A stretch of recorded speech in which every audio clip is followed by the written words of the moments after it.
Hello, Casper here. It's been a while. I've been quite busy with life and work as of late, so that is why I haven't uploaded any Labyrinth Lord videos. And because I wanted to focus my Labyrinth Lord campaign till when I had more time on my hands, it will have to wait till after this weekend. But tonight I have some time on my hands, and instead of playing Labyrinth Lord, I actually wanted to do some white box Sorcery and Wizardry WhiteBox. I have been wanting to do some videos on WhiteBox as well, so this is just I don't know where this will take us. I think this is just going to be a sort of mini campaign with WhiteBox. I've been playing it a lot some time ago, and it's nice to delve back into it.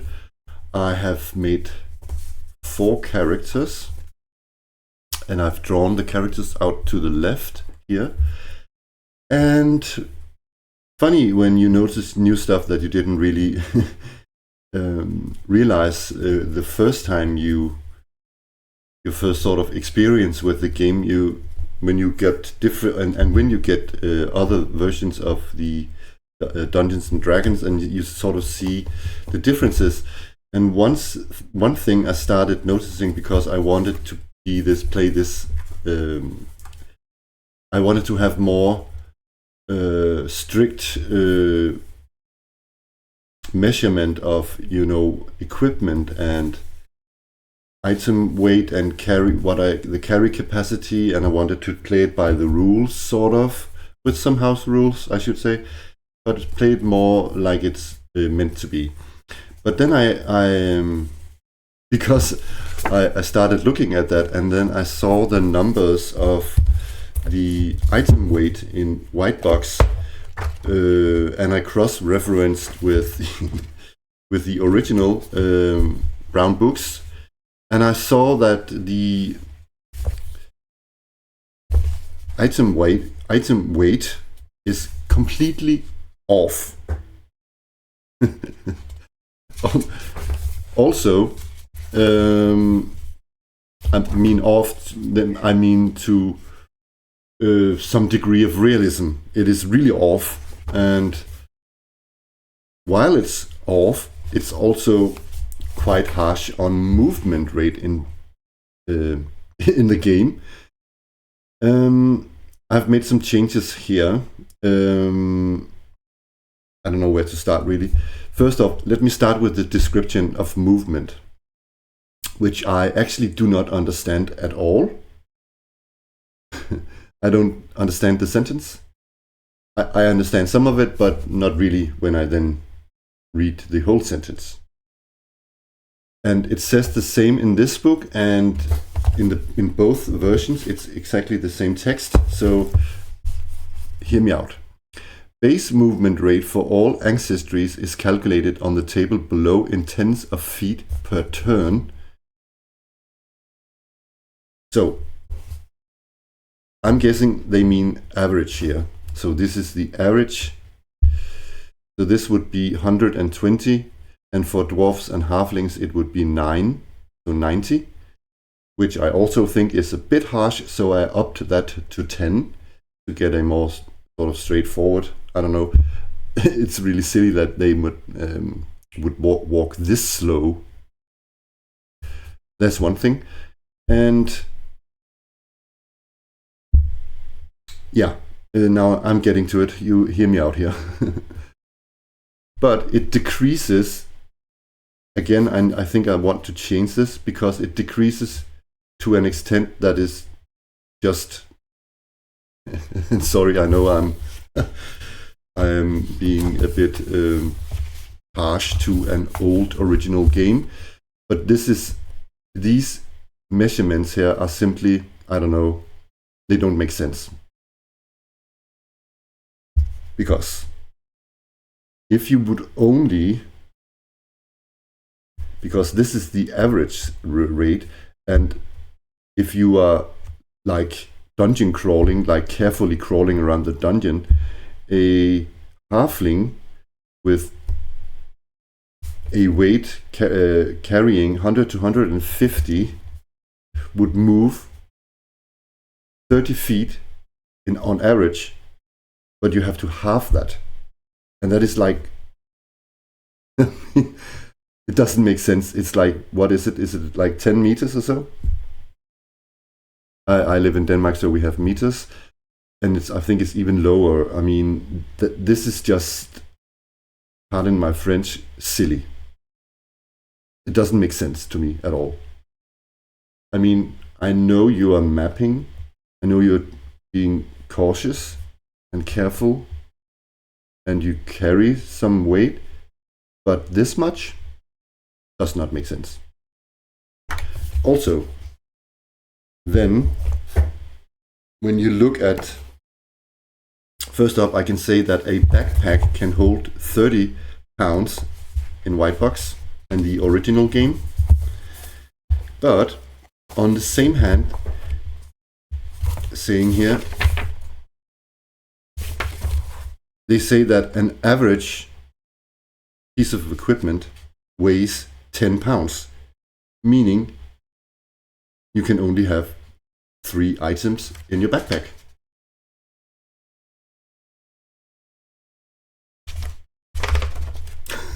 Is it just me, or is it, I don't know.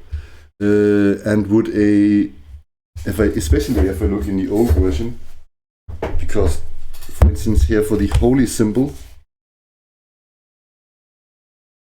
there's no weight for the holy symbol, and there's weight for some other things. I must then think in the new version that it has no weight. But if you look in this book, it says that on average an item weighs 10 pounds, and I would not carry a holy symbol around my neck weighing 10 pounds. Also, there are some numbers for, I don't know why Gary Gygax, how he came up with these numbers. He obviously did not have the internet. But, for instance, a two-handed sword weighs 15 pounds. I just Googled it today. A really heavy two-handed sword would weigh 3.8 pounds. So... I just find this hilarious. And also, the biggest chainmail you could carry in the Middle Ages would weigh up to, the heaviest of them would weigh up to 30 pounds. In here they weigh 50 pounds. So everything, and also an axe here, for instance, weighs 15, which is crazy. Actually, the most crazy thing is would actually be the longsword, because a longsword would on average only weigh 1.8. There's almost 8 points more. So, looking at these numbers and then looking up here, you would very, very easily get weighted down, and you would walk around like, per 10 minutes you would walk like something like 8 meters or shorter. I don't get it. In this book, again, these two, your backpack carrying capacity is 30, and actually that aligns pretty much with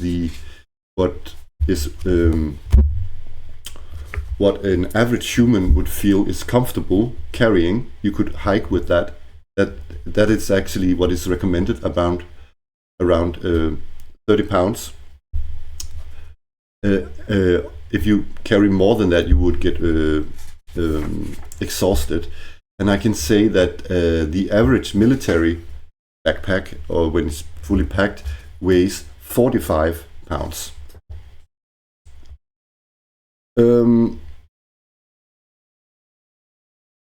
So, Or sorry, maybe has a capacity of 45 pounds. I'm not 100% sure. And if you look at, let me get this up, the Labyrinth Lord version, backpacks can carry 40 pounds. Yeah, where am I going with this? Let me look at this again. So you can see here that you are getting bogged down by weight rather fast, but carrying more equipment, because not everything fits into a backpack. Let me have a look at this. There was a good example of Gerd here, for instance. I'm thinking that Gerd's, this is the character Gerd, the halfling Gerd, or Gerd, has a spear. He's carrying that in his hand. He has a bow. He has that on his back. He's wearing a chainmail. He has that on his body. He has a shield, probably in the offhand. Then he has a backpack, and also then he has arrows. They're probably in a quiver. Then he has a rope. It's probably on the side of the backpack. Then the grappling hook, it's definitely not in the backpack. The grappling hook is also attached to the rope on the side of the backpack. The tinder box doesn't weigh anything. It's perhaps in the backpack. Then we have the torches. They are probably in the backpack. So, and his rations as well. So you can see the total weight in his backpack is 3.4, and he's only carrying 70. When I say he is carrying 70, it's because I dumped every item weight down. I made the effort of looking stuff up on the internet and also comparing it to this, because Labyrinth Lords and I guess BX weights are more in line with reality. You can clearly see the difference if you compare them, even though they are still a bit overweighted. You can just have a look here. In WhiteBox, a backpack weighs 10 lbs alone. Here it weighs 2, which is makes more sense. Everything, is more sort of your quote-unquote realistic in Labyrinth Lord. For instance, the sword here is 4 lbs or 4 pounds, but it's actually over the top, because you could have some swords, they would perhaps weigh 2 pounds. So this is actually a bit over the regular weight of a normal sword. Also, the bastard sword here is a bit more heavy than than your medieval equivalent. Anyways, so what I did, and you can see here, as a two-handed sword is still has the same weight as in this book, but I googled, as I said, that a sword, two-handed sword, weighs 3.8. So I'm not one for realism, but I am one for,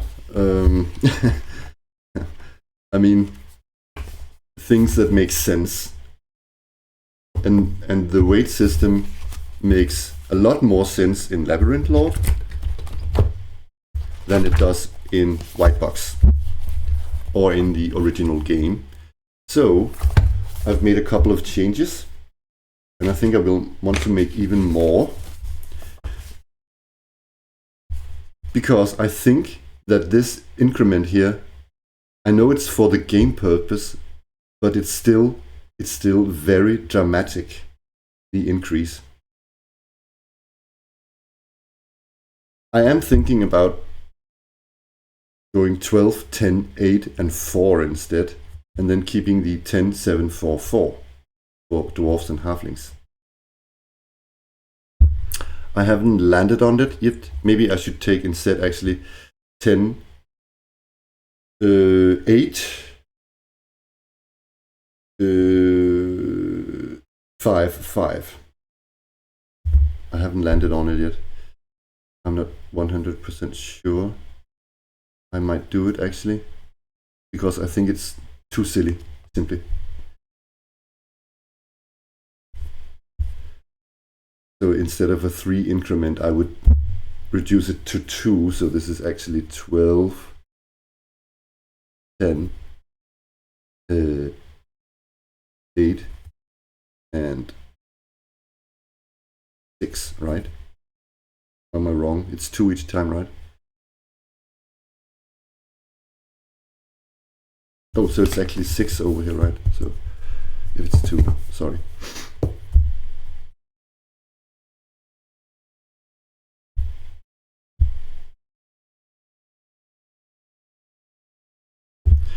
I don't know. That is one thing I'm at least thinking about doing. What is it actually in this? I know I said I wanted to play. I still really adore this game. It's just, I just found it's discovering that, I don't know, just made me go into the rabbit hole of looking what stuff in reality weighs. And also because it simply doesn't make sense to me at all. So we are going to look at movement, just compare movement in this game. Let's see if I can find it. Might want to pause it. Actually, what they do in Labyrinth Lord is a bit different. They say that the exploring is 120, so your max here 12 the 120 for everybody, and so they don't have careful, normal, and running. But when they are running, it's measured in rounds instead, meaning that this is the full character speed 120 still, travels for 1 round. Characters can only maintain this speed for 30 rounds, and they would have to rest a lot afterwards and whatnot, blah blah blah. So it's a complete different system, but yeah, so we can't really compare it. But let me to one thing, because I forgot to, I think before I forgot to read the last part of this. We're coming back to this again. Base movement rate for all ancestries is calculated on the table below in tens of feet per turn. Yes, that is that. Allowing for 2 moves per turn.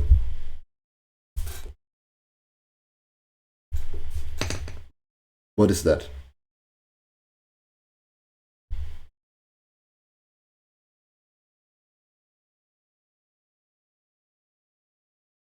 What is that? I don't get it.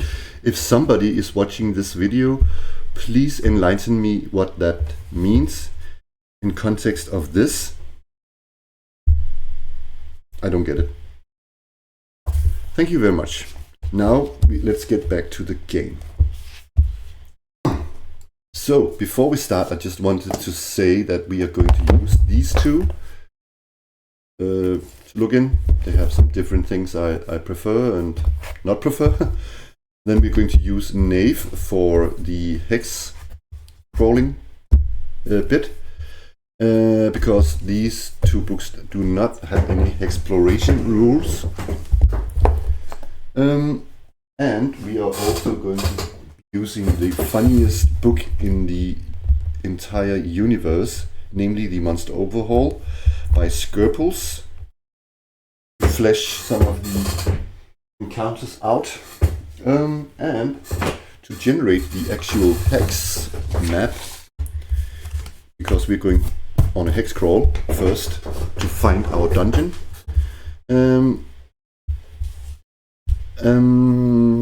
What was I? Yeah, to help with that, we are going to use the sandbox generator. Let me see if I can get it up for you. Where is it when you need it? Here it is. Okay, so here we go. So I rolled up the first hex. We are in the marshes, and we are in the village of Val Masan. I used the sandbox generator for that. And we are in the Salty Flea, and it's here where we meet our 4 nerdowells. Whoopsie.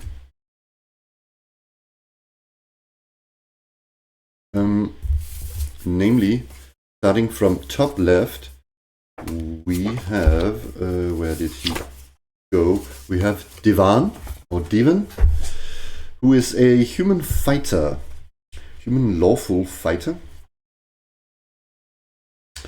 And yeah, he's really strong. He's got clear eyes and crooked teeth. He's loving but lazy. He's carrying a spear clad in chainmail and has a shield in his offhand. Then, yeah, and I rolled really poorly for them gold-wise, so they don't have tons of equipment. Then we have Gert, the halfling, who is also a fighter. He doesn't have any significant stats, although he's quite intelligent.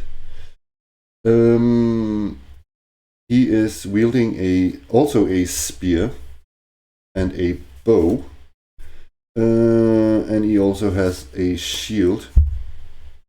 He has a cleft chin and earrings. I think I forgot to draw the cleft in his chin. He's patient but selfish. Then we have Huna, lawful human cleric, who's really wise, and she has curly hair and has square shoulders. I imagine her quite tall, broad shoulders. She's respectful but manipulative. I almost can't say that word. Sorry. Then we have Garmang, who is a neutral human wizard, quite intelligent. He is carrying a staff. He is hairless and tattooed. She is determined but an addict of something. We don't know what it is. Maybe it's the alchemy potions. We don't know. I don't know where to put these. Up here, perhaps.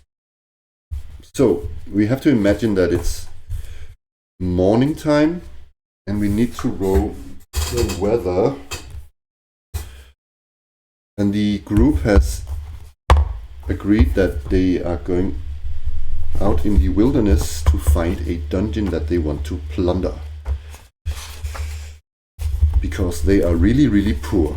And if they've heard that there's a lot of riches and glory to be had or found in the surrounding wilderness. So let's see. Let's actually, where are my dice? They are here. Can't see them right now. I don't have, in this particular set of dice, I don't have any 4-sided, so I'm going to have an 8-sided die. So it's 4, so that is winter. Oh, really?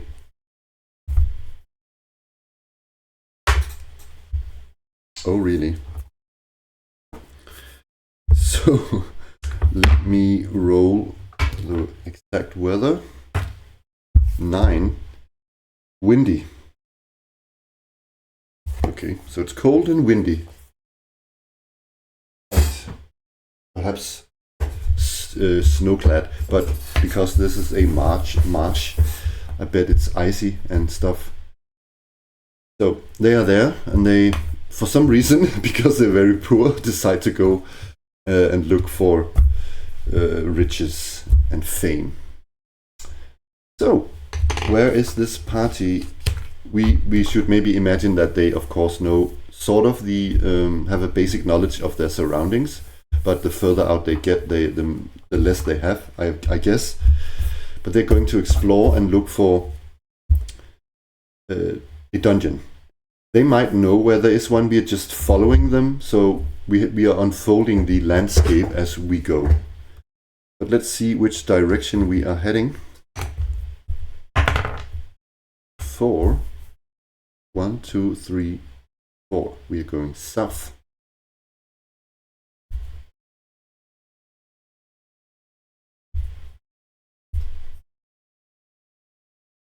And I am going to roll in the sandbox generator. What sort of biome we have next to this one. So go 5. Same as previous hacks. So we have more marsh. So this is hex number 1, and then we count 1, 2, 3, 4, 5, 6. 1, 2, 3, 4, 6, 7, 8. Yeah, and then clockwise. So what do we have in this hex? We are going to roll here the features of this hex. 4 is a settlement. I'm going to oh yeah, never mind. If I'm rolling a village or if I'm rolling a village or city, I'm going to reroll. Yeah, that was a city. That was a village. A castle. Oh. And I should state that these are 6-mile hexes. I'm of course going to draw a little. Actually, let me redraw this one.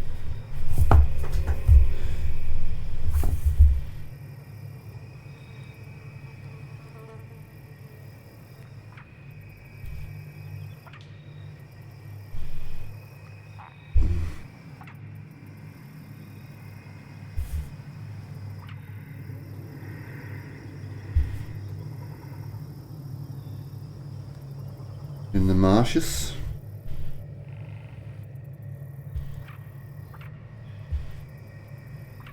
We have a little castle here.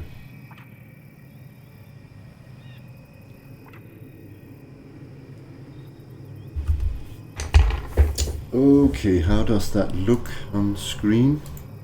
Looks terrific. Okay, a castle.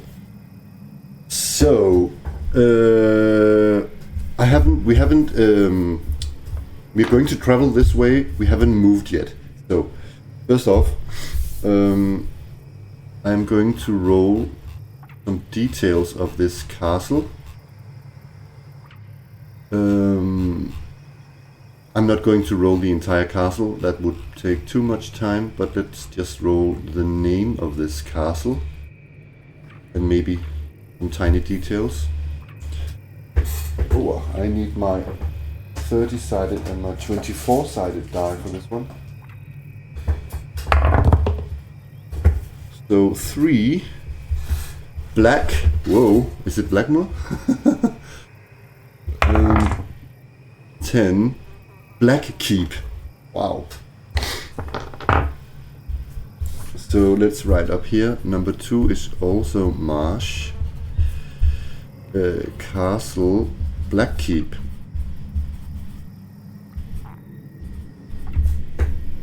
Okay. Let's just roll its general condition. It's aged.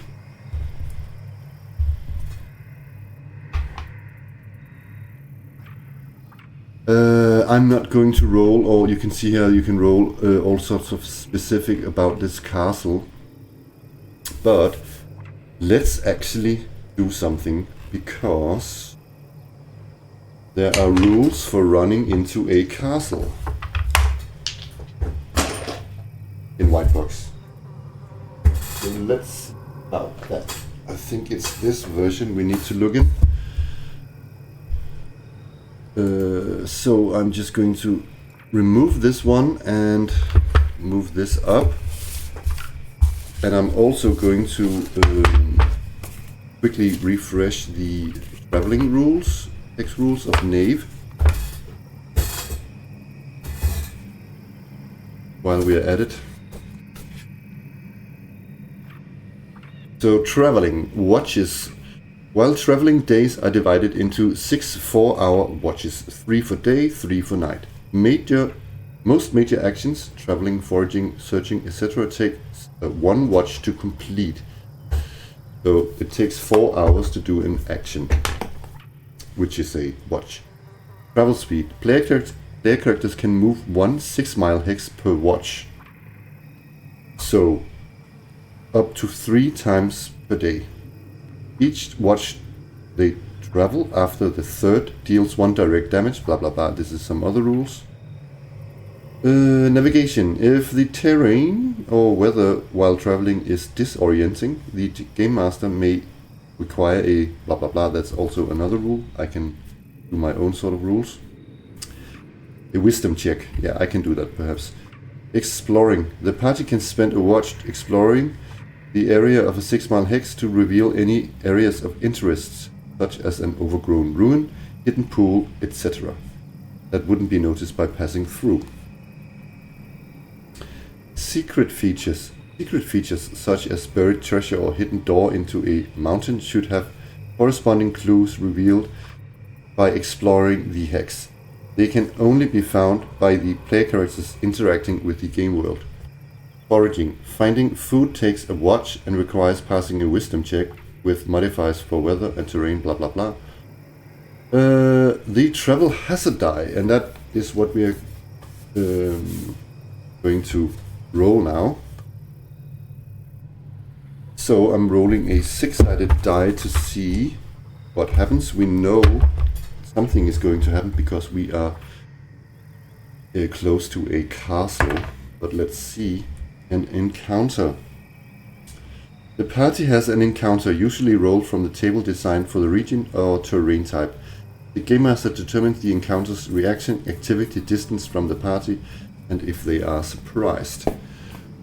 Okie dokie. So first off, 2 things. Let me remind myself that I rolled a 1 and that we have an encounter.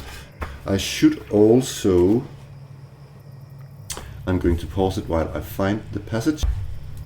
Okay, let's just read this paragraph here. Wow. Castles are highly alert to the approach of strangers. If a party of adventurers comes within 3 miles of a castle, anywhere within the castle's 5 or 6 mile hex, if using a hexagonal map that we are, there is a 50% chance that the castle's leader will sally forth with their retainers, but not the castle's garrison, to challenge the adventurers. If the party comes within 3 to 5 miles, there's only a 30% chance of an excursion, and if the party remains 5 to 10 miles from the castle, there's a 15% chance of an excursion being made. Obviously, if the party actually approaches the castle's inhabitants will respond, although they might respond by closing the drawbridge and waiting for adventurers to leave if the characters look sufficiently dangerous. A castle's garrison is made up by 3d6 times 10 human soldiers, which 1 sergeant at arms per 10 soldiers. Half of the troops are armed with crossbows. A garrison may have special leaders as shown on the table below, and that is here.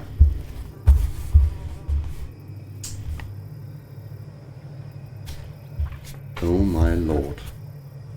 A leader of lawful alignment will attack any party that includes a chaos aligned character. We luckily don't have that. Respond neutrally to a party that includes only neutral characters, and be friendly if a party includes at least 1 lawful character, as long as there isn't a chaotic aligned character. What? A friendly response indicates that the leader does not attempt to exact any role and will allow the characters to stay in the village although they will not necessarily allow them to them into the castle itself. Oh, so there's a village as well, okay. A leader of chaotic alignment will attack any party leaders, including a lawful aligned character, and respond naturally to any party that includes a lawfully aligned. What? A leader of chaotic alignment will attack any party that includes a lawfully aligned character and respond neutrally to a party that includes no lawfully aligned characters. Okay. A leader of neutral alignment will respond neutrally to any group. A neutral response to the characters will be along the lines described below, adjusted to use as you see fit. Ooh. This is interesting. So, first off,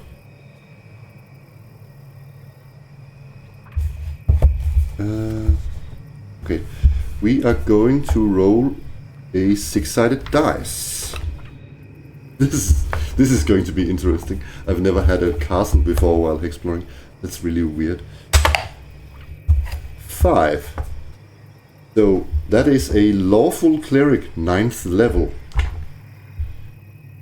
Then we can roll all his retainers and whatnot. Let's wait with that. Oh my god, he's got mounted fighters on mounted on hippogriffs. Oh my god. Okay. Special garrison. There's a 50% chance that the garrison includes 1d6 assistance clerics of level 1d4 plus 3. Alignment is neutral. Sorry, lawful. So cleric leaders. Clerics will request a tithe of 10% of the character's coins, gems, and jewelry. If this is not forthcoming, they will cast a quest spell on the characters to undertake a treasure-finding mission, delivering 1/4 of the funds for lawful characters, or 3/4 of the funds for evil clerics to the cleric. I love this. This is hilarious. Okay, so first off, let's see, what was the percentage? Yeah, we are entering in a 5 or 6 mile hex. We are moving through their domain, or so there's a 50% chance that the castle leader will sally forth.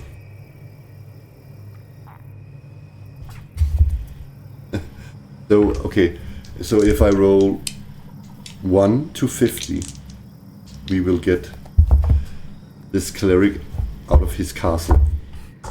Great. And we have so much to give them. I need to, you know what? I need to write notes somewhere. I need to do that.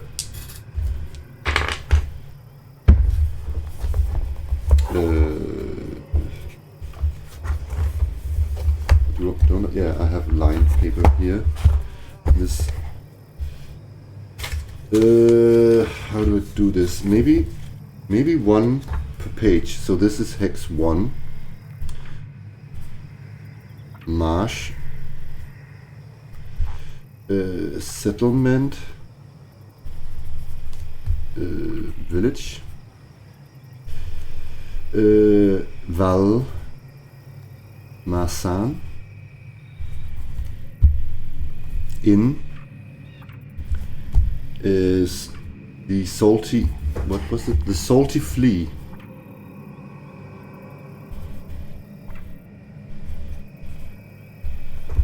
Okay, so we are actually in 1, 2, 3, 4. We are in hex 4. That is also a marsh. And there is a settlement,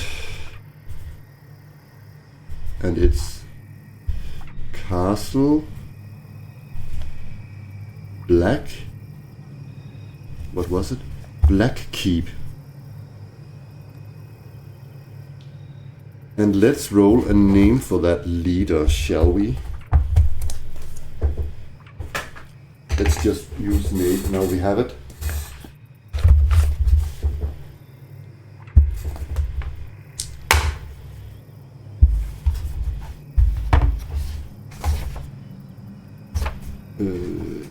Male or female, actually? Male. So 13 is Benedict. Oh, that's very clerical. Benedict who?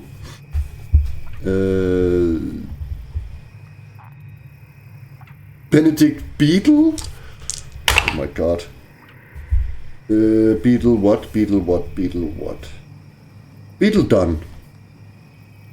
No, sorry, that was wrong. Beetle. What was? Beetlefoot. Benedict Beetlefoot. I love it. I love it. What a name. So, the castle leader, cleric, 9th level. Benedict Beetle foot. Wow. Okay. I can roll up the details later. Let me do that later. Oh yeah. I need to roll whether he comes out on an excursion to meet us. Funny. I'm just imagining these guys, these poor fellas, going in the strong headwind, looking up at the grim castle, Black Keep, and they can probably see the gates getting lowered or what. Let us see. Oh my god. Oh my god. We are visited by Benedict Beetlefoot. Oh, this is the best. Oh my god. What is going on? What is going to happen? Let's see here. I can slightly remember that we have to give him something, right? 10%. And we have a cleric with us. We have Huna. Okay, let me read this again. Clerics will request a tithe of 10. First of all, they are of course friendly. We are lawful. We only have, I think, yeah, we're 2 lawful, 2 neutral.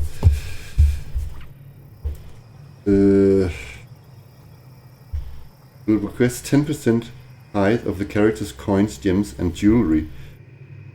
And if this is not forthcoming, they will cast a quest spell on the characters to undertake a treasure finding mission, delivering 1/4 of the funds for lawful clerics, or 3/4 of the funds for evil clerics to the cleric. Okay. What? Okay. So, we don't have much. Let's see.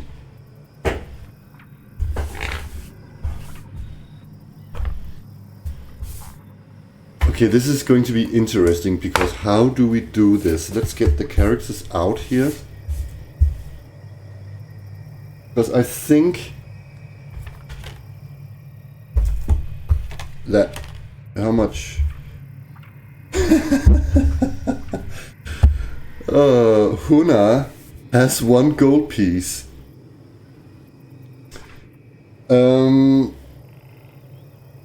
So that would be the same as you would have to give 20 silver.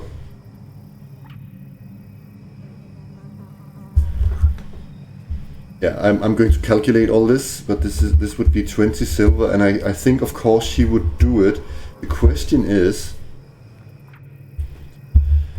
I think Divan is also going to say yes to this and lose. What is that? That is then 1 gold for this, and the others have a bit more, but I'm going to, because they are neutral, I'm going to say there's a 50% chance for each of them that they are not going to pay the tithe. Is it called tithe or is it teeth? No, it can't be teeth, right? Pay with teeth. Oh my god, sorry, I'm bad at English sometimes. Only sometimes. So first off, we take Gerd.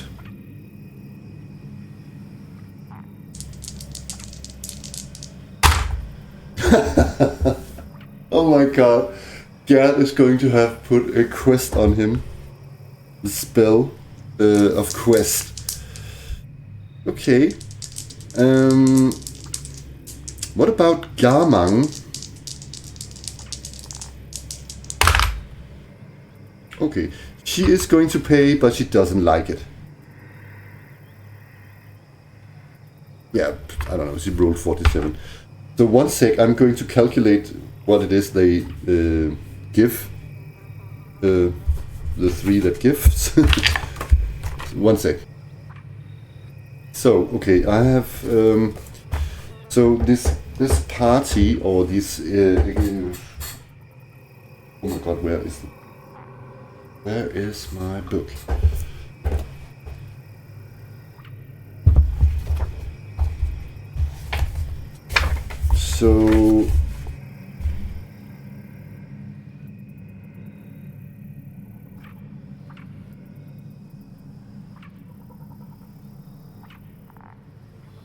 So this party from within the castle, led by Father, I don't know, Benedict Beetlefoot, come to collect tithes, and the Divan, Garmang, and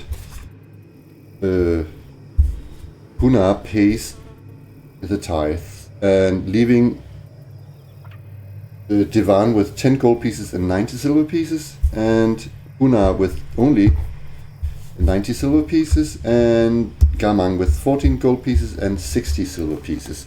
But Gerd.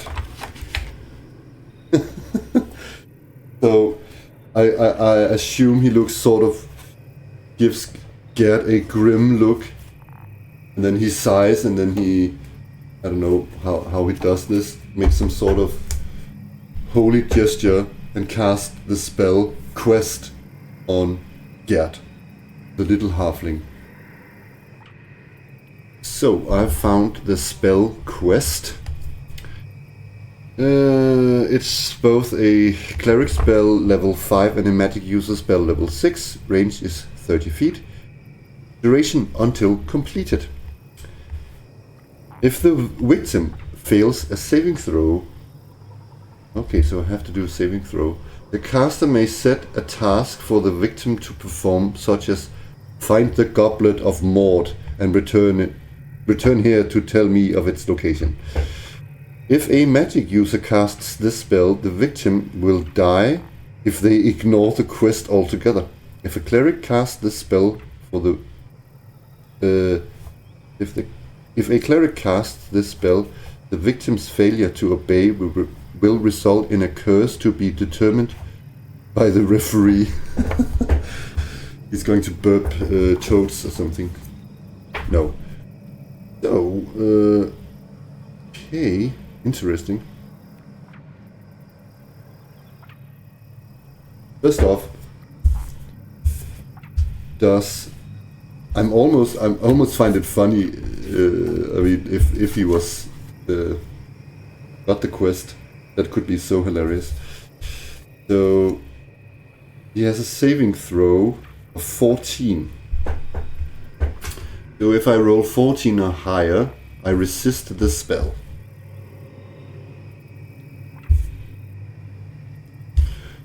The question is, does the recipient of the spell, is it formulated in his head, or does the cleric say it out loud and then Gerd just plays along? I don't know how this works. Almost sad if this doesn't work. Shit.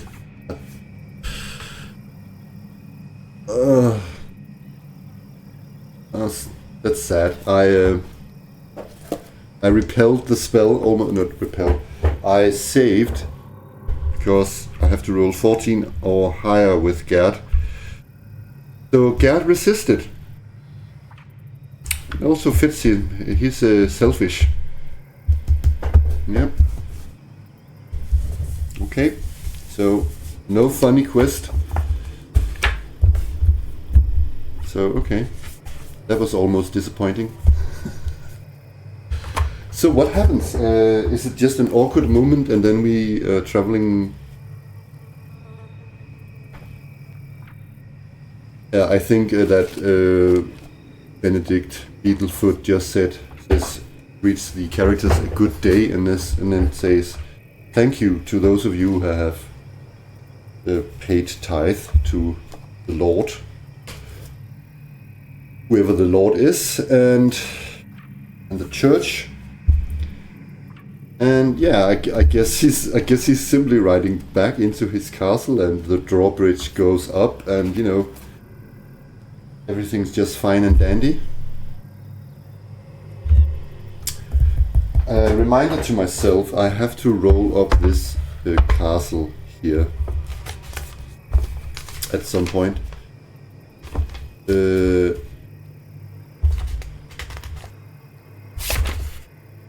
I don't know, I think I wrote... Oh yeah, one sec, I wrote the castle entry here. So that's taken care of.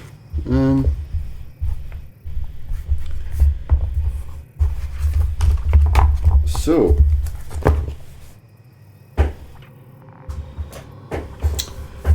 Which way does the party travel? They have now traveled... oh, we had an encounter as well, didn't we? Oh dear. So I'm guessing the encounter is after the encounter with the Benedict Beetlefoot. So it's... yeah, which way are they going? I'm interested in that. So 1, 2, 3, 4, 5. We are going south west.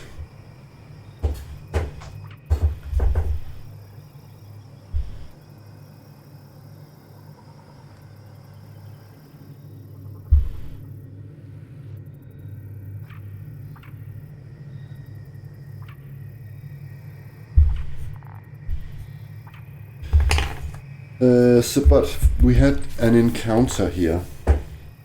So let me just quickly roll that.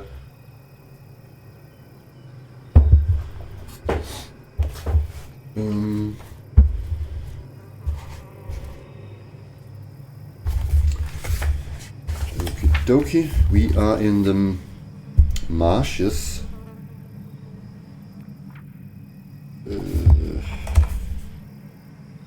That must be swamp, right?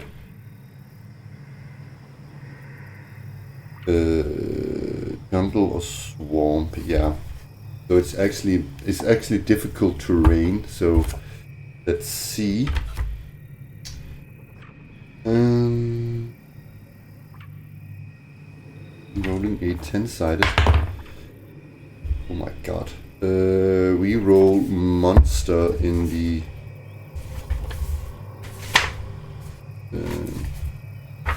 Yes. Yes. Monster. Oh my god. Are we dead here?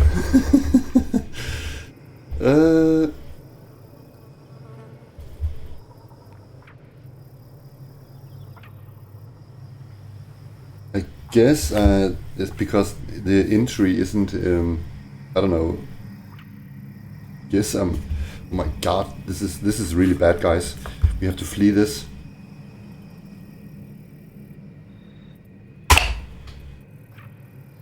Three, a basilisk. Ooh.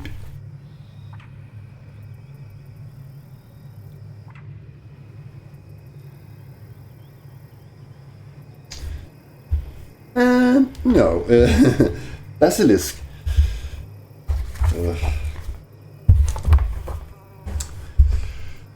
Okay, it has armor class 4, hit die 6, attack, bite, special, petrifying gaze. It moves 6, so it's rather slow actually.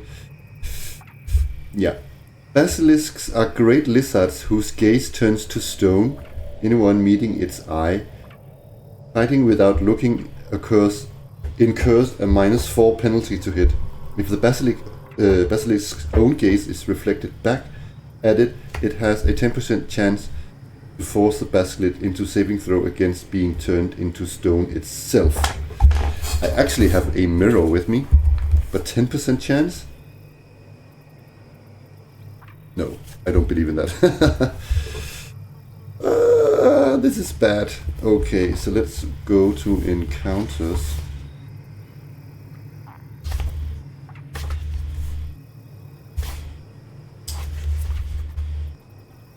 So, we're going to do some procedural rolls here. We're going to roll for, first off, in this game, like in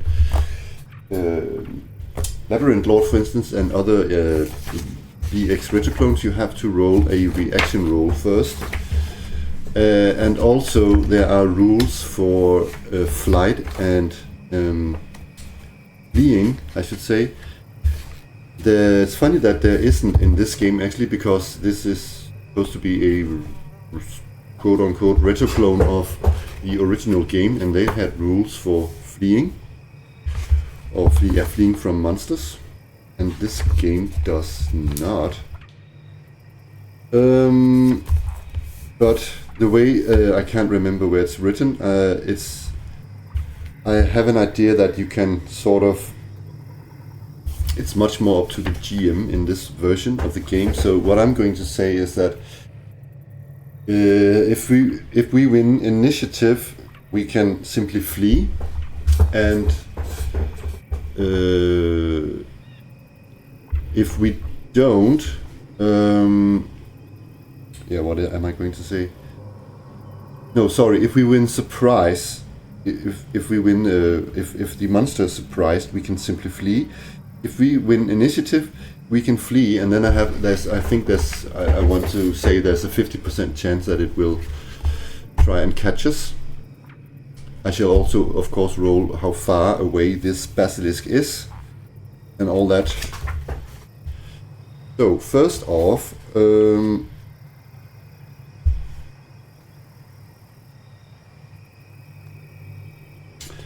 I have to roll surprise. First off, I roll for the basilisk. Is the basilisk surprised? No. Are we surprised? Hell yeah, we are surprised. Now I'm going to roll the distance of the encounter.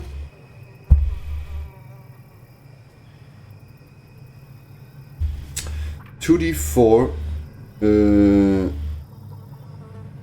times 10 yards away. So that's 6 times 10, so it's 60 yards away. Okie dokie. So I guess the basilisk is running towards us. It's luckily not the fastest creature, and it's 60 feet away. Sorry, yards. It has movement 6, so I'm going to say that it moves in yards when it's above ground, so it's double movement because it's running. So it's 12 yards in its turn. So on its turn, it's let's write it somewhere. So this is the first sort of round, so it's moved 12 yards. And let's roll. This was the first round. This was the surprise round. So let's roll to see if we win in initiative in the next round. Basilisk first. The Basilisk wins initiative. Okay, so I'm going to say that it moves another 12, so it's moved 24 yards. It's combat really, so let me actually see the combat movement. Let's see. It doesn't. Yeah, it's sort of the same. So, okay, we're going to flee because there's no chance on Earth we can survive this. I don't know. For funds, we could look in the monster overhaul to find a basilisk, but I don't think it's necessary.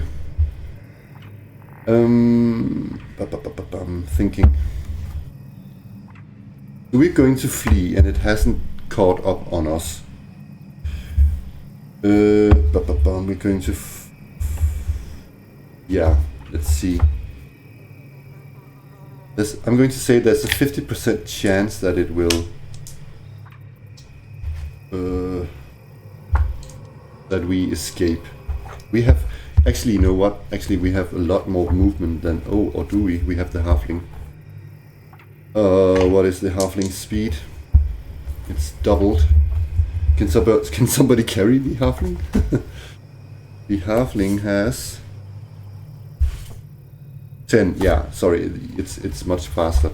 So if we, okay, then we simply flee it. It cannot catch us. So I'm going to say that we outrun this basilisk because we are simply faster.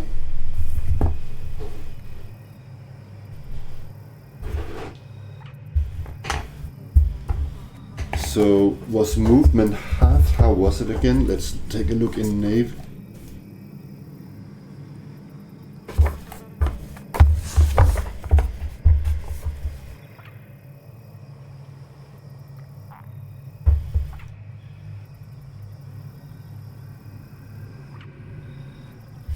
Speed is halved in darkness, difficult terrain or severe weather, and doubled when riding. Okay, so let me think. So it normally takes, to get through this hex, it would take 4 hours, but it takes 8 instead.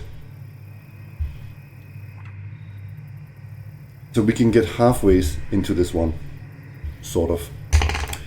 And let's roll what we have in there. We flee this basilisk. And let's roll on the sandbox generator.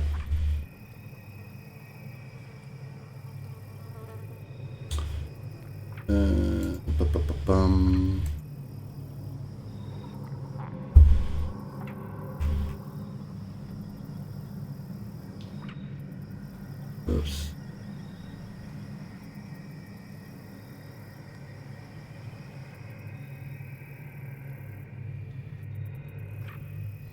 Okay. Let me see one thing. So it's actually, yeah. Okay.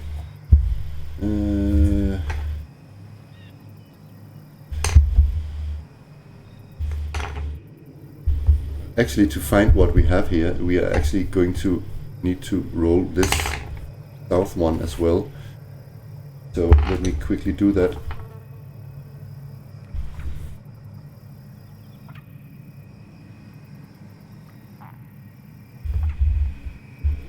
I guess so.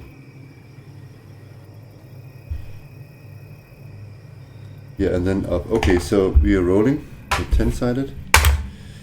9, it's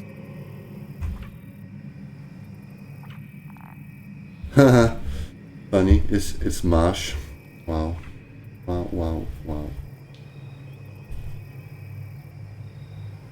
We can see that it's more marsh over here apparently.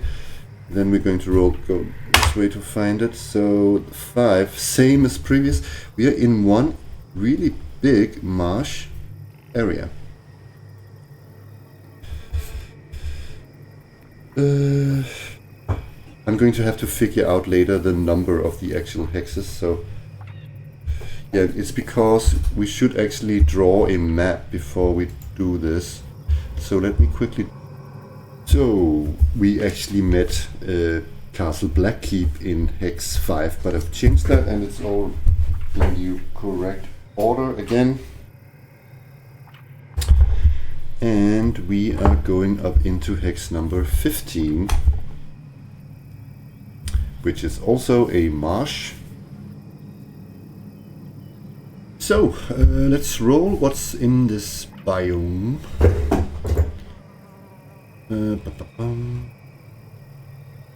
And also if we have an encounter and whatnot. We're traveling this way into here.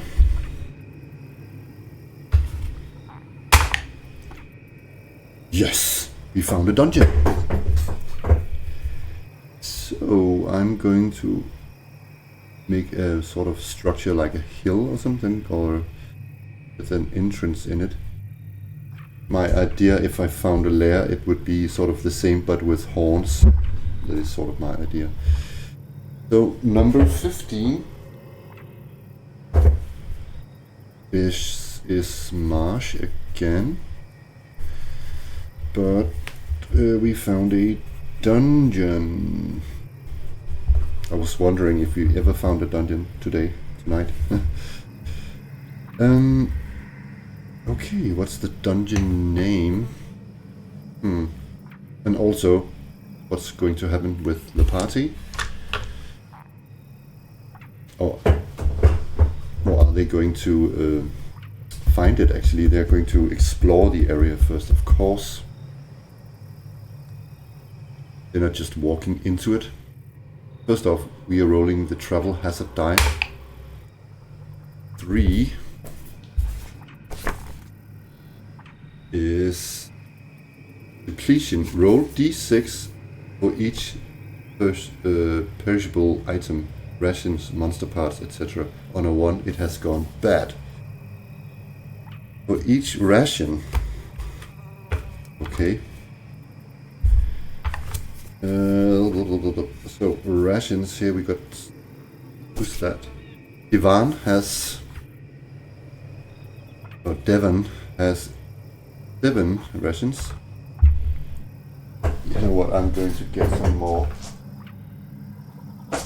rations out. Or sorry, not rations, dice out.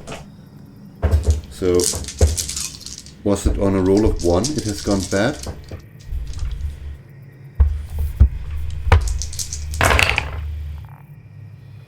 So 1 ration has depleted. One of so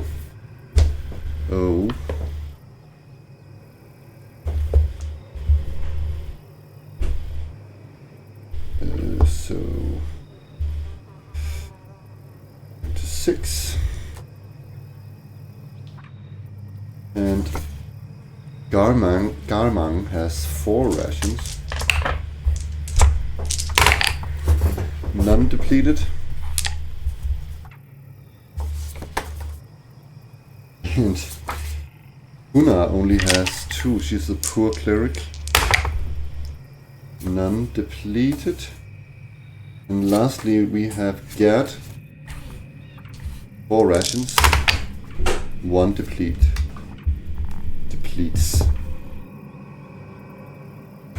Okay. So we are sadly going to camp now, or not sadly.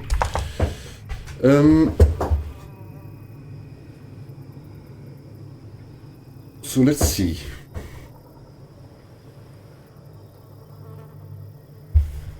How do we do this? So this is bad. Only Garmang has a bedroll.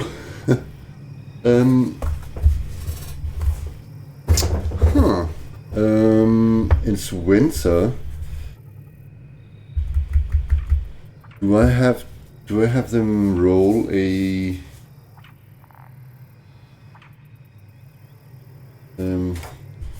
saving throw or something?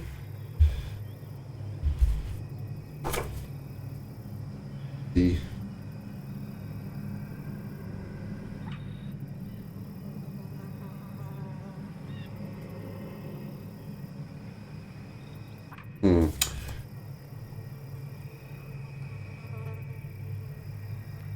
I'm going to say that, okay, what I'm going to say is that those guys who do not have a bedroll because it's winter, if they don't do a saving throw, they lose 1 hit point. I'm going to say that. I know it's harsh, but I'm... Una has 2 hit points. Oh my god. This is so bad.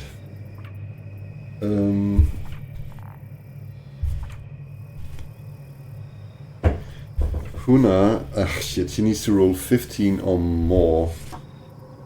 Isn't that, it might be slightly harsh? I don't know.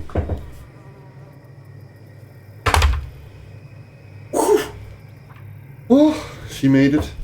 No hit points lost. It was really cold, but... Divan. He makes it also. He has 14. That is so lucky.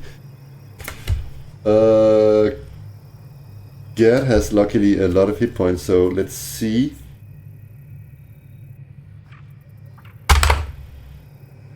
Yep. Yes. He loses 1 hit point. Gerd is freezing. And Gamang, she has yeah, that roll. So okay. Phew. Okay. We're not out of the quite out of the dark yet. We still have to do some encounter rolls. I'm guessing 3. 5. On the first shift, we have an encounter roll.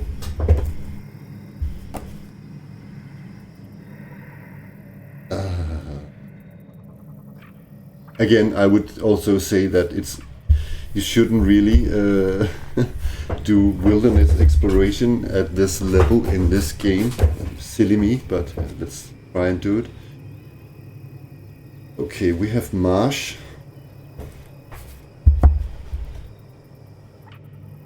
So let's see.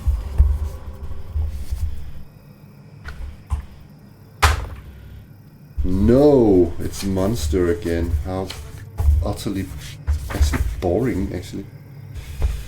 In the swamp.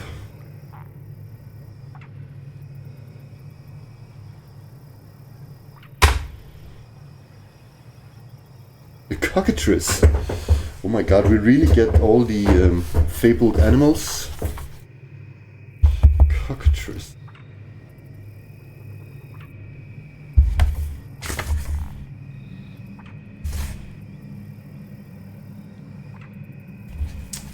God.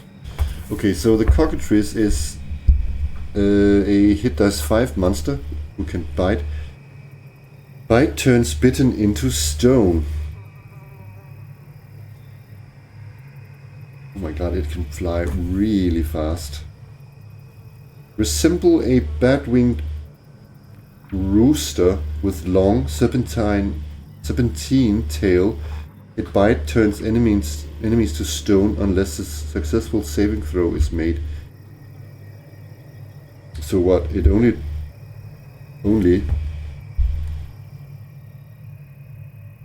does it also do damage, or is it just the bite? Huh. Okay, surprise. Is it surprised? It is surprised, actually. We are not surprised.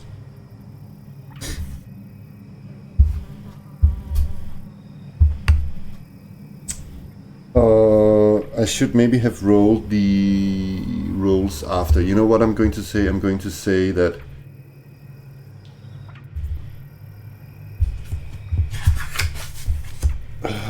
could we hide? It's dark.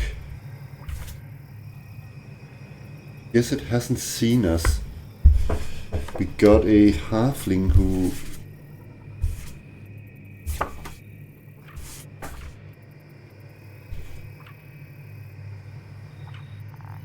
near invisible.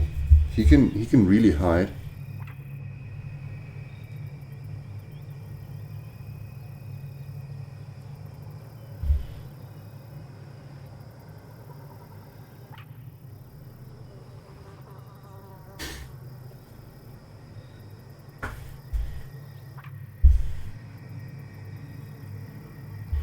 How do we do this?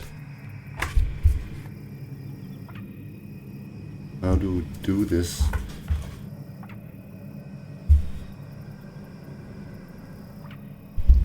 The thing when it's surprised, it's because we have a moment to get away. So we simply get away. And hide.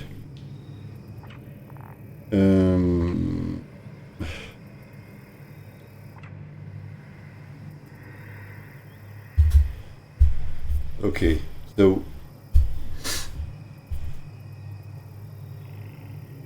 are we exhausted because of this? Let me see. Okay, let me roll. We have to run for an hour or so, and we find a new place to rest. This is really. So we set up a little camp again and try to rest again. No encounters on the second watch. No encounters on the third watch. So what am I going to say?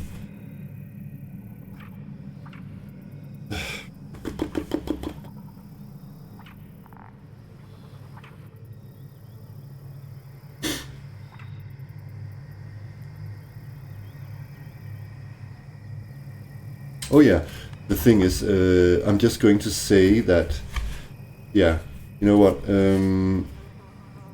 instead of them regaining 1 hit point, in Swords and Wizardry WhiteBox, you regain 1d3 hit points back when you rest in a, I think it's a secure area or something. I'm just going to say that they don't receive any hit points back because of the winter and everything here and the way we rolled.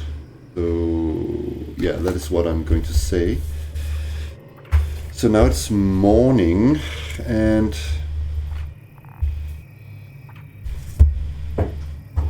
how was it again about the searching?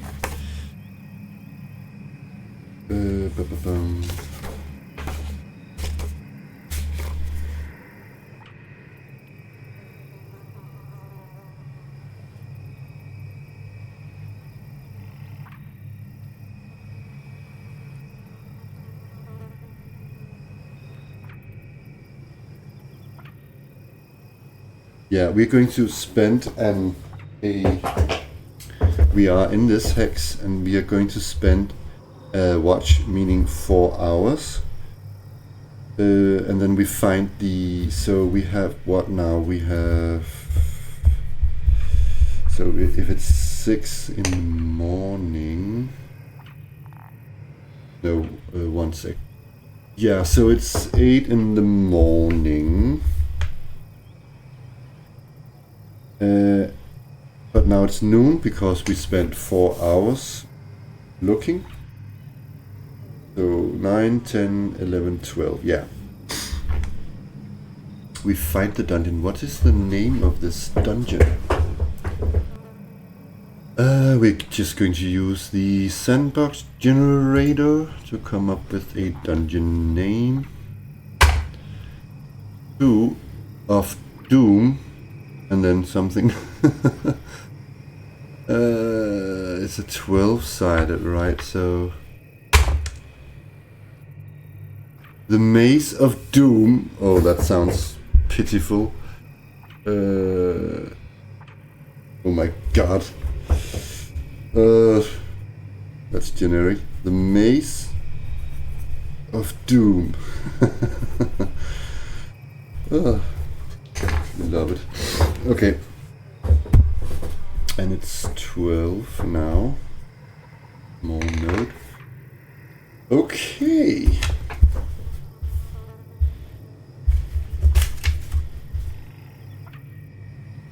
So I still want to do some dungeons, so delving. So this is going to be a bit longer video, perhaps on the 2-hour mark or something. I just put up the Osric dungeon generator, procedural dungeon generator thingy, so we can roll alongside. I could just draw my own entrance to this dungeon, but why not use one of the pre-generated ones and roll a 6-sided dice. Number 3, that's a big one.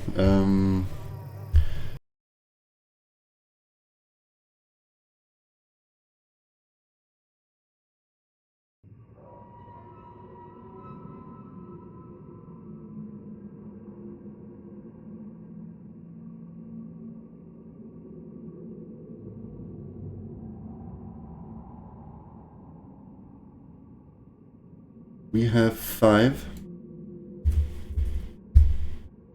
doors down here. So we go in and map all this. To map such an area, I'm guessing would take 2 turns. Who is carrying the light? Let's see. Not Hunar. It's not Ivan. Is it the mage, Gaman? He has a lantern. Okay. And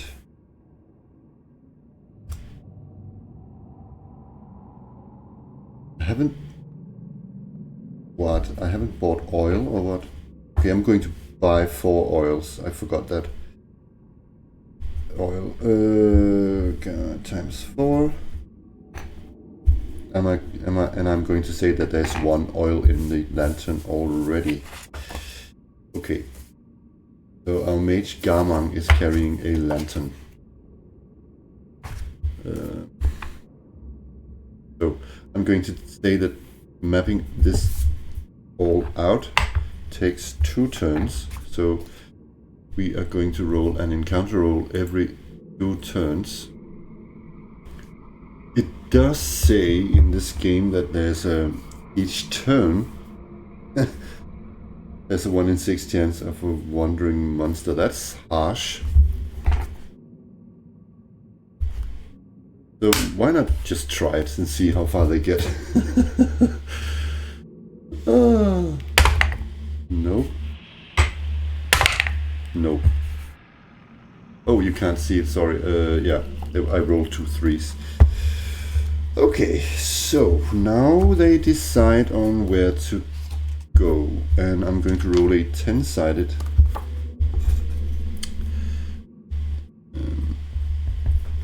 So 1, 2, 3, 4, 5. 3. 1, 2, 3. So it's over here. Okay, we're going to listen at the door. Listening at doors. 1 in 6 chance success for a human. Non-human characters more likely have a 2 in 6 chance. Brum, brum, brum. So we're going to let little Gerd listen at the door. Oopsie.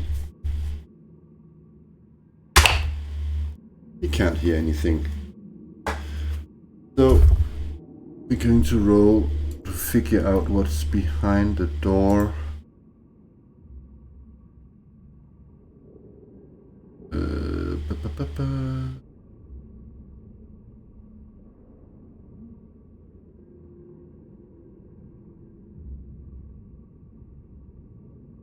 I'm used to. Oh, here it is. Behind the door. This table. Blah, blah, blah, blah. Okay. Okay. Okay. So I'm rolling a 20-sided die. 5, a straight passage. So passages again are 30 feet long when nothing else is stated, because that is the light of the lantern that can go 30 feet. Oh, I forgot something. We have to see, because doors are stuck, humans have 2 in 6 chance of opening a door, a stuck door. And let me just get this out again, because there are specifics. You can be up to 3 trying this, but let me just quickly, slowly find it. So opening doors.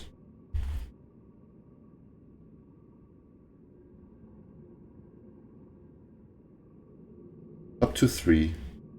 Actually, it doesn't say if. I guess it's everybody can do it on a 1 and 2 in this game.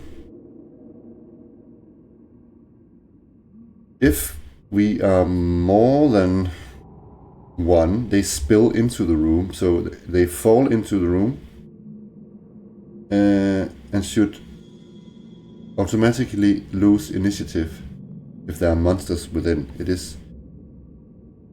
And if we are more than 3,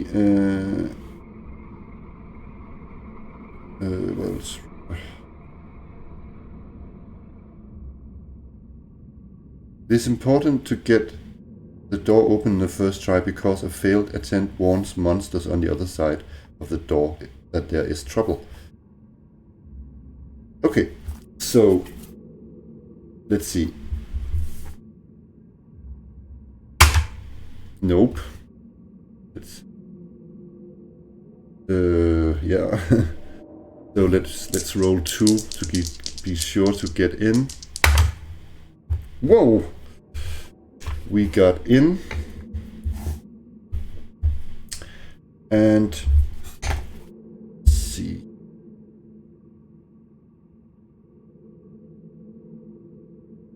It doesn't really say how long time it takes, but let us say that it took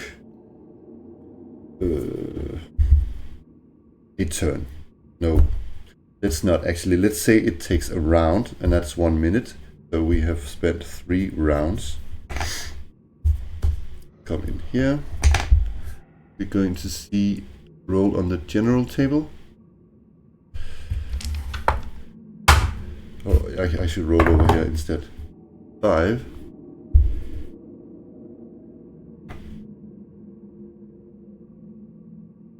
Dead end. Check for secret doors as per table 6. Exit location. Oh wow, we have a dead end.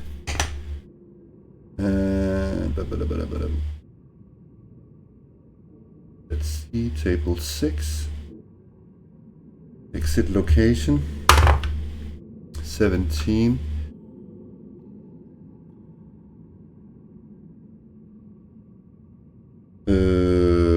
Same wall. That doesn't make sense. 12. Is opposite wall, so here.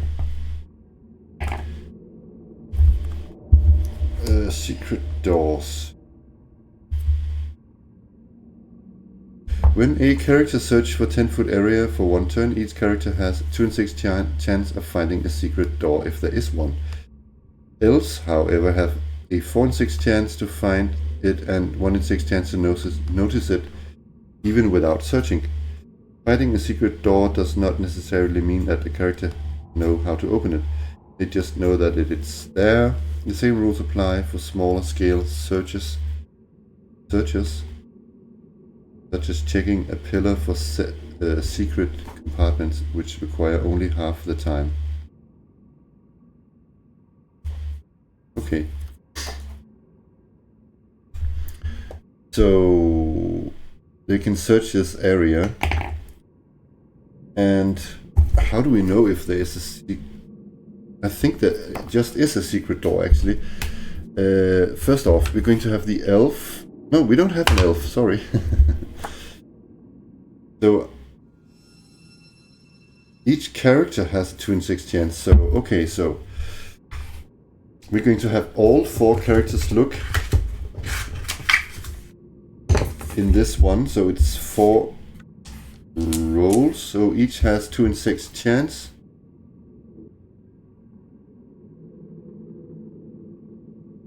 Okay. Do we notice the secret door at the end?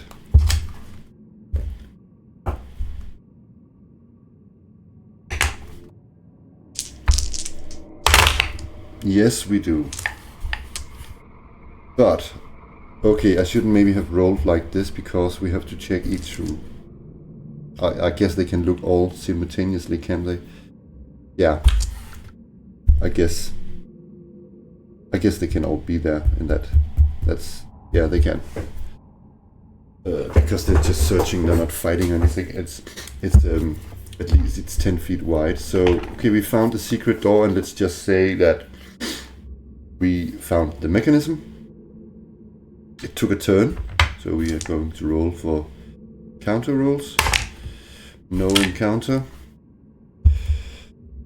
So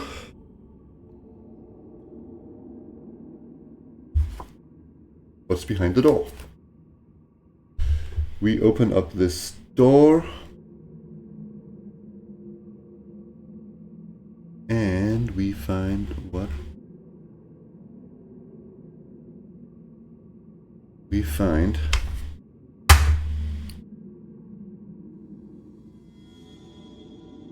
a room. Oops, I'm going to roll over here so you can see along 17. It's a 30 times 40 feet. I'm going to say we come in at the middle here. And when I'm doing rooms, I do it a bit different. I roll with a 6-sided instead. So 1 is 1. One sec.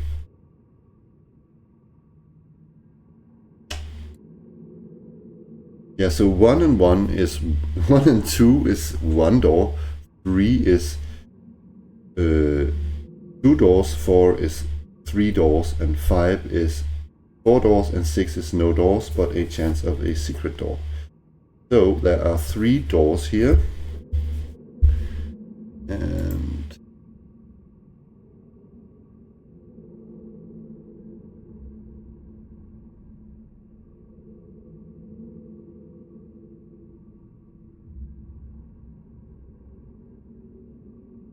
where are these doors? They are... Okay, first off, one on the left wall. So that's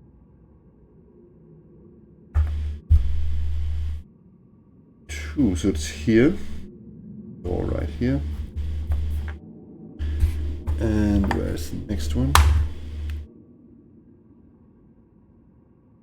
On the same wall, so 1, 2, 3, 4, 5, 6. Up here. Where's the last one? 6 is opposite wall over here, so rolling the 3-sided. 1 is up here. Okay. Going to say, one sec. We're going to roll for room content next.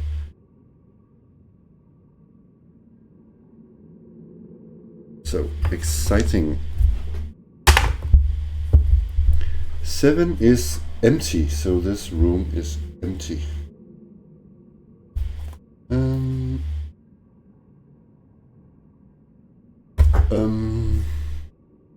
Is it though? Should we perhaps roll some dungeon dressing? Nah, I can't be bothered bother to find any dungeon dressing table right now. So let's just say that it's empty. Mapping the room took 1 turn, so let's roll the no encounter. Which door are we going to take? 1, 2, 3. Take that one. So we are going to listen at the door. Yes. Okay, the rule here using this dungeon generator is that when you listen at the door, you are when you listen at the door, you should actually, I forgot that before, but I knew that there wasn't anything. You roll a 12-sided, I think it is. It says right here.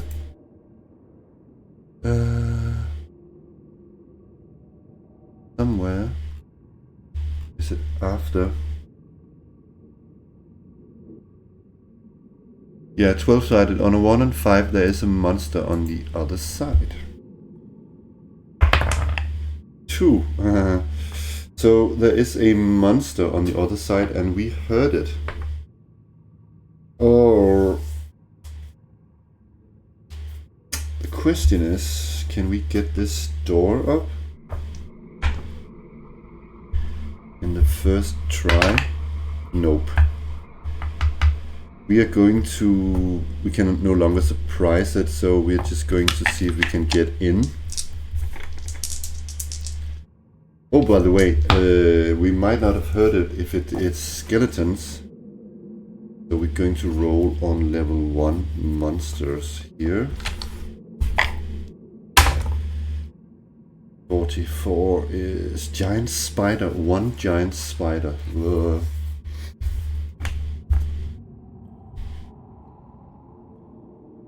We heard it. Cannot surprise us. Not in yet. Let's get 2 more people. Yes. We run in, but we spill into the room. So we are inside the room. We're running the shoulder towards the door, and we bump into this room. And we have a giant spider. Yes.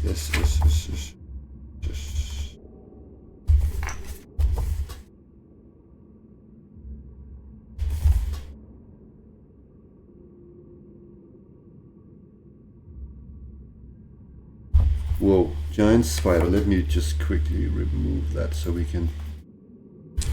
Okay. So we're just going to do this theater of the mind. So, it cannot be surprised and it cannot surprise us. So we're simply going to roll initiative. You could say that normally a giant spider would surprise us quite easily, so it was really good we heard it. It has 2d6 plus 2 hit dice, 11 hit points.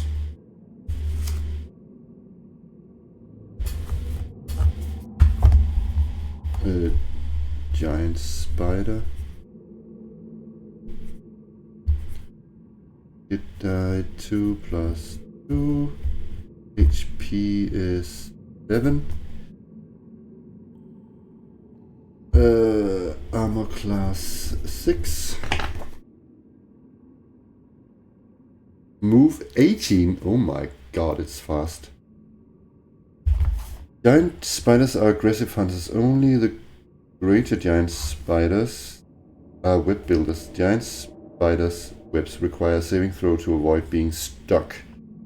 Those who make their saving throw can fight and move 5 feet per round in the webs. Giant spiders surprise on roll blah blah blah blah. Giant spiders bite is very poisonous. It doesn't say how poisonous. And yeah, simply doesn't.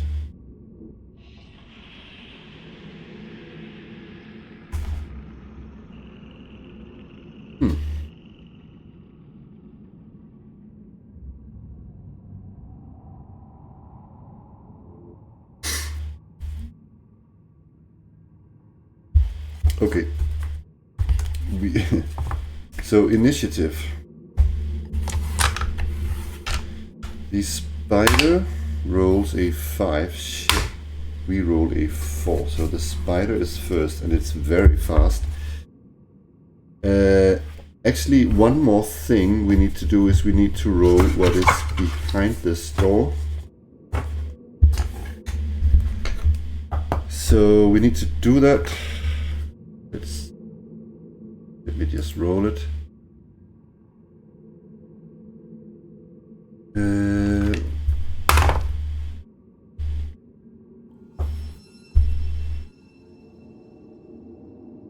It's actually a straight passage. So in reality we should roll how far away it is. It's 2d4 times 10 feet away. So 6. So it's 60 feet away. It can easily move in. It has a really lot of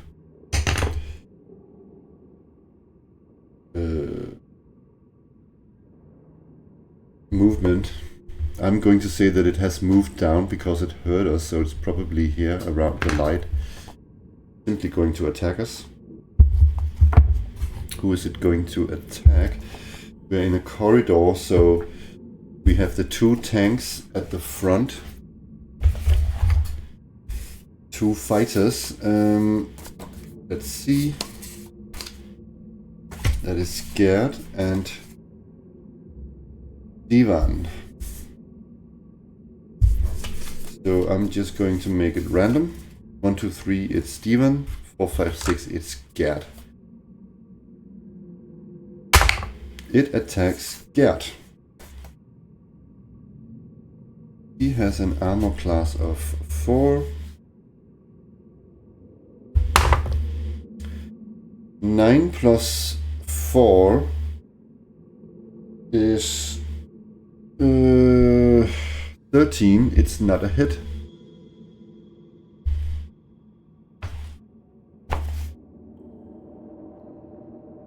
It misses. Thank God for that. Now it's us, so let's take Divan first.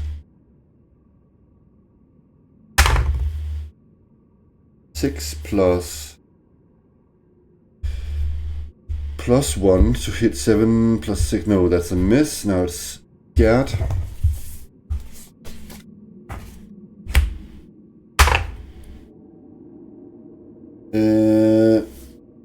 That's a miss. Oh. Yeah, it's too late now because it's so close. But in reality, it's actually, we have to do this. There's this fighting order. Forgot about it. I always forget about the fighting order. Where is it?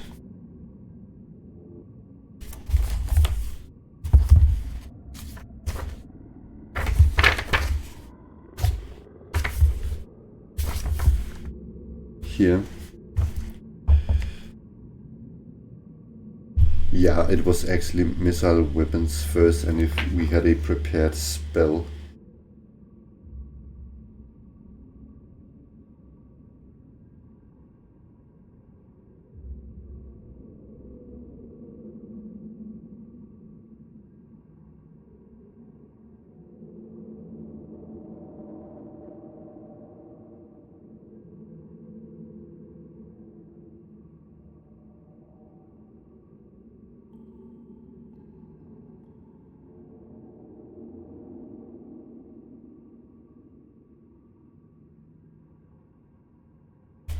Sorry about that. I'm getting tired, so we're almost at the end. But we had, I can tell you that we had no. I hope the fight was recorded, finished here. But we put sleep spell on the spider and killed it. Went up here, found nothing. Went up here And let's see what's in here. And we are using the white box method of rolling what's in the room. There is a monster. And there's a 50% chance it has a treasure.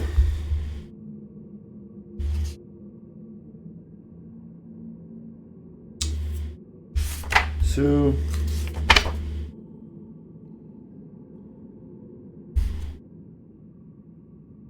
let's see.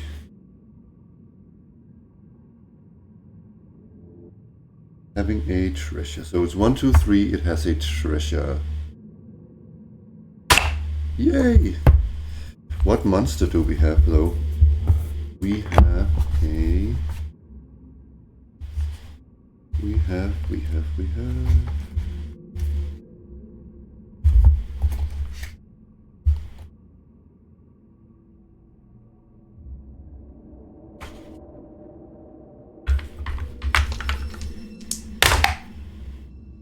97. Ooh, we have zombies. 1d6 zombies. One zombie. We have a zombie. Okay, great. Great stuff. We can try and turn it.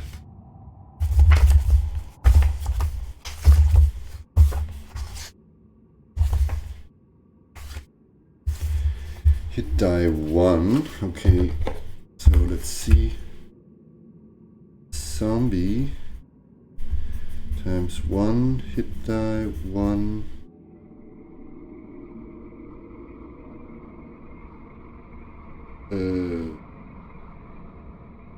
Does it have a shield?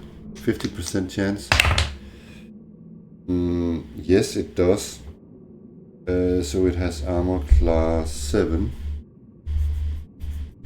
But only 1 hit die. Ugh.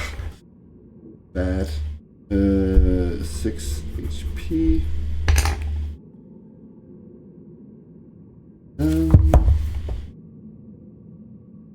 Yeah, next time I promise I will use the funny book.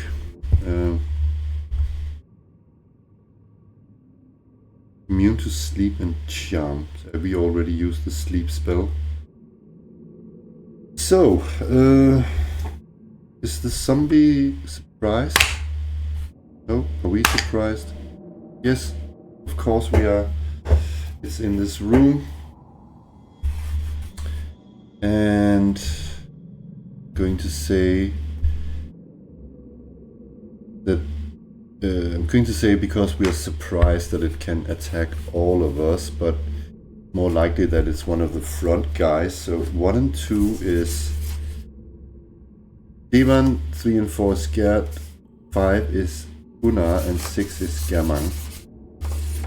That seems reasonable. So it's Devan.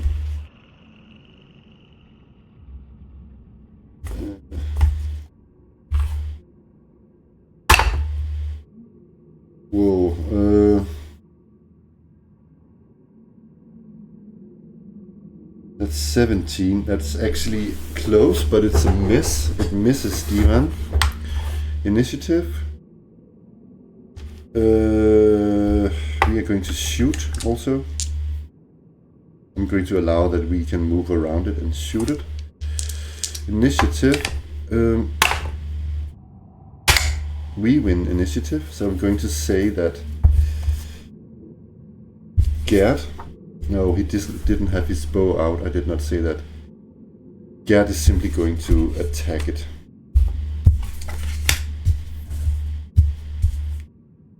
Come on, Gerd.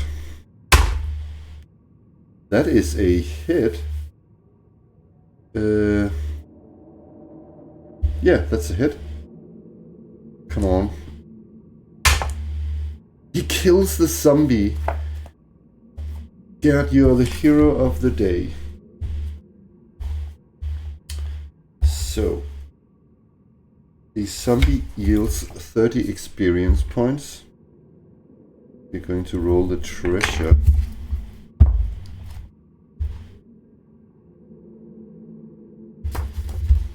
There's a section about hidden treasure. I don't think it's hidden treasure we're going to use. No, if the monster had treasure. So we're going to use another table. And use this one. Treasure valuable. So it's XP and 2. It's 60, and then we go to this table. 50 to 100. And we roll, the higher the better. Yes, 10. Roll on the next table. Wow. Oh, that is nice, because we rolled quite a treasure. It has 1d20 gold pieces, 1d100 copper pieces, 1 roll on minor magic item table. Whoa. So 1d20 gold, 14 gold, and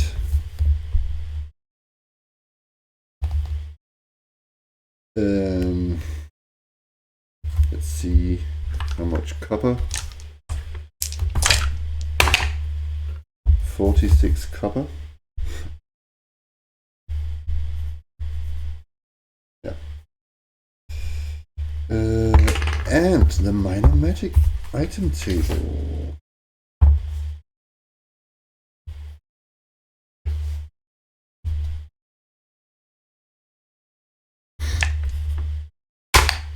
Ooh. Roll a d20 on the miscellaneous table. Includes rings and staves.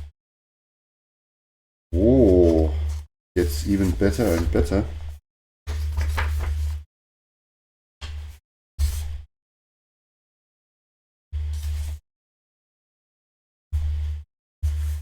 Miscellaneous items.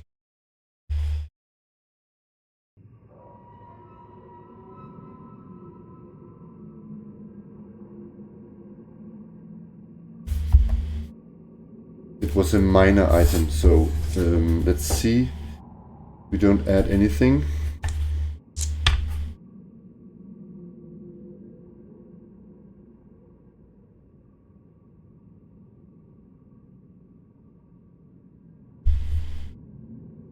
A d20. Oh, so I can only go up to...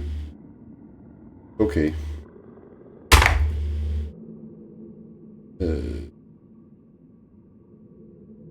Miscellaneous lesser magical item.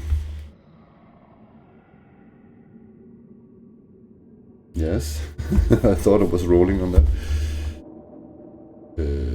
What is that?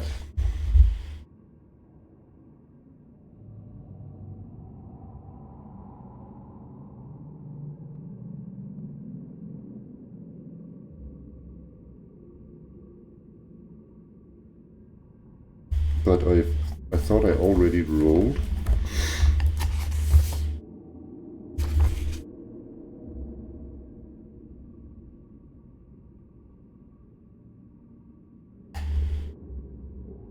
What?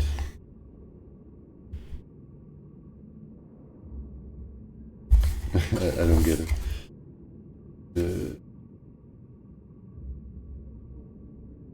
So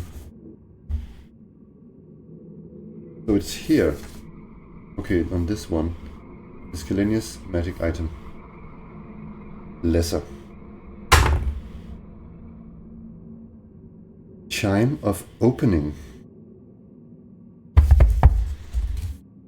What is that?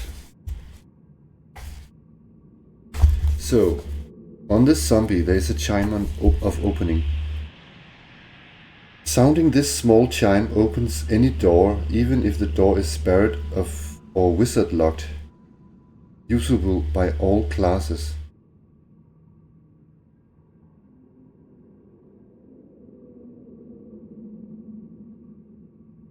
So, is this a one-time use or is this forever use?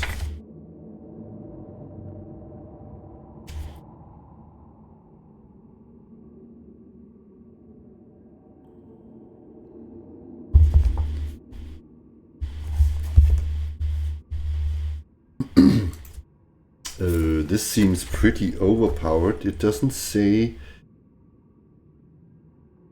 of anything of uses or anything.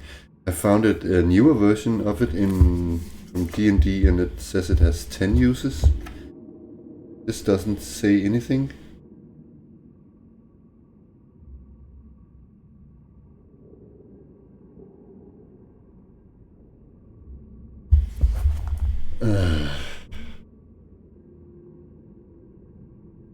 Should we say 1d6 plus 1 uses? I don't know.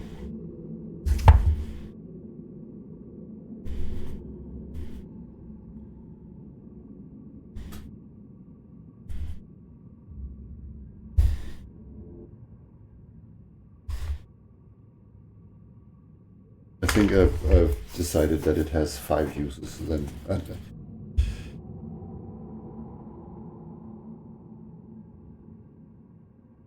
I don't know. It seems a bit overpowered.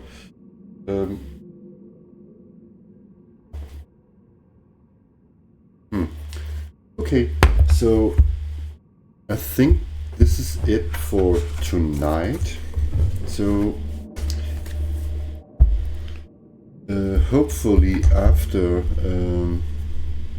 this weekend I have time to play or continue my Labyrinth Lord campaign, and then I will pick this up later again. But thank you very much for watching. Take care. Bye bye.